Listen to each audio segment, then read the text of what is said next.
Hi everyone, Lewis here, and today I'm going to be doing an overview of an ice crystal item as well as the Frost Queen boss, which is found in the Obsidian Mod on Terraria. This item is a drop from a frost demon monster which is found at either day or night in a snow biome. There'll be an annotation on the screen right now on how to get a snow biome in your world, as well as a much easier way of making an artificial snow biome using the Omnia NPC. To make the frost demon spawn, you must have 7 or more snow blocks on the screen at any one time. On defeating the enemy, it has a 2% chance to drop the ice crystal item. This item is consumable, and when used, it summons the Frost Queen boss. This boss only has one phase, but does have a number of different attacks which it can do. The boss's first ability simply shoots out about 20 ice projectiles from its mouth at the player, but is quite easily dodged since you can't just jump straight over a boss. One thing to note is that this ability does go through walls, so if you are inside a house, it will still hit you.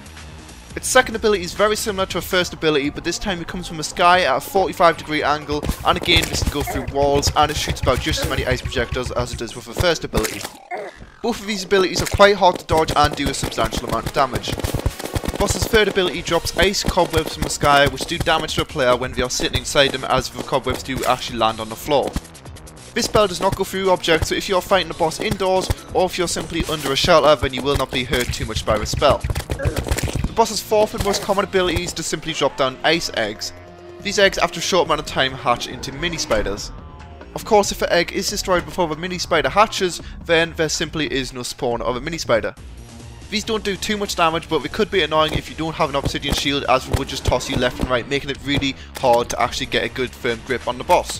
One thing to know about the eggs and mini spiders is that they aren't destroyed when you do defeat the boss, meaning they could be a bit of a nuisance after you've even killed the boss.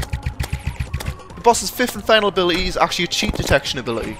The detection is triggered if a player simply stays indoors for a large amount of time, as the boss cannot get to the player. When this happens, She's Angry appears on the screen. This ability drops down a large number of ice bombs which explode on impact. This ability does a large amount of damage, but it shouldn't happen unless of course you're trying to glitch the boss and simply kill it because it cannot get to you. On defeating the boss, it drops a substantial amount of gold, as well as some greater healing potions, and finally the Icy Winds item. There'll be an annotation on the screen right now which leads to an overview of this item.